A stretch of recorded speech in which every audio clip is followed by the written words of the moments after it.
E eu não sabia, o marqueteiro do Tarcísio, ele foi o marqueteiro do Milei. Isso, Pablo Nobel.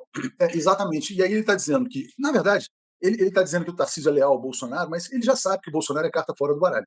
E ele faz uma revelação que os bolsonaristas vão ficar possessos. Ele fala que o Tarcísio é um político moderado, porque ele fala com o Bolsonaro e fala com o Alexandre de Moraes ao mesmo tempo. Né? Então quer dizer que ele Exato. dialoga com o cara que vai botar o Bolsonaro na cadeia.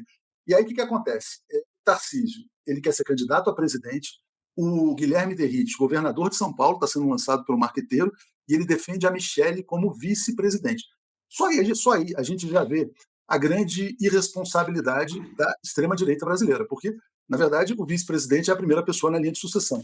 Então, o Brasil corre o risco de ter Michelle na presidência da República. Então, abram os olhos. Mas botou o Kassab no bolso, né?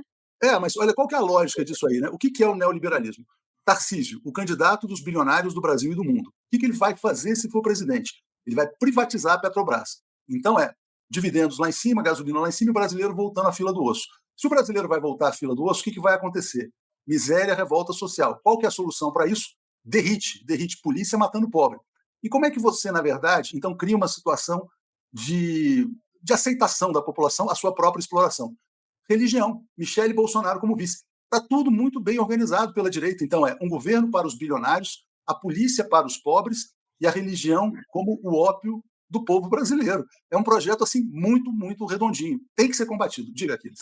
Parem o mundo que eu quero descer. Se for desse jeito aí, meu querido, tá Mas esse é o desenho está feito, está colocado. Não, é assim, plenamente factível o que você está dizendo. Eu estou colocando aqui o pavor da minha parte de ver o Brasil diante dessa possibilidade. Agora, tem muito caminho pela frente aí. Tem um Luiz Inácio Lula da Silva que pode e deve ser o obstáculo para essa intentona, enfim, da extrema-direita. Né?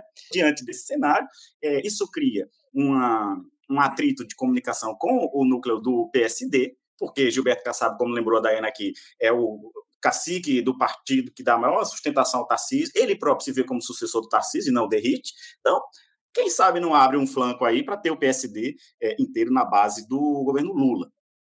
Não duvido de nada, né? Agora, que o Bolsonaro está sem saída e a Michelle Bolsonaro também não tem esse consenso dentro do clã, isso também é um dado, né? Então, o Carlos Bolsonaro, Eduardo Bolsonaro, Flávio Bolsonaro, o próprio Jair vai aceitar a Michelle com esse poder todo? O Derrite está no radar, viu, gente? É isso. O Derrite tem assumido, do ponto de vista da publicidade do governo do Estado de São Paulo, todas as operações, casos de grande repercussão, de crimes e tal, quem assume a frente para ficar falando sobre as investigações, o que fez a polícia e tal, não são os investigadores ou os departamentos, é o Derrite. O Derrite tem sido o cara de frente do governo desde o início. Já contam com a prisão do Bolsonaro, estão torcendo pela prisão do Bolsonaro, mas é claro que a estratégia de fazer com que o marqueteiro anuncie a candidatura dele é uma estratégia coerente com a imagem que o Tarcísio quer manter de que ele é obediente a Bolsonaro. Por isso que o próprio Tarcísio, ele não se lança a candidato. O próprio Tarcísio diz assim, se Bolsonaro autorizar,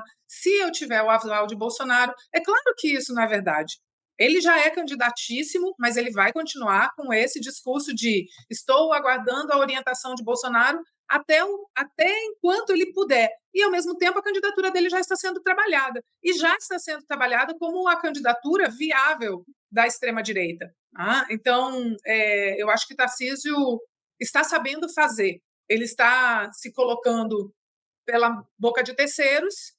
Pelo seu próprio discurso, ele mantém a lealdade a Bolsonaro, porque ele quer ser o candidato do bolsonarismo, ele quer, mesmo que Bolsonaro não assuma isso, e eu continuo dizendo que para nós é muito bom que Bolsonaro negue a inelegibilidade dele, negue a impossibilidade dele ser candidato até o ponto máximo. Enquanto Bolsonaro continuar dizendo que ele é candidato, isso para nós é muito bom. Mas Tarcísio não vai esperar Bolsonaro admitir que ele não tem chance de ser candidato. Tarcísio não vai fazer isso, ele já se lança e, ao mesmo tempo, mantém a imagem de moço obediente a Bolsonaro. Então, acho que ele está fazendo a coisa certa, o que é perigoso. Para nós é ruim. Para nós é bom que Bolsonaro continue se colocando como o candidato da extrema-direita. Quanto mais tempo ele anunciar isso, melhor.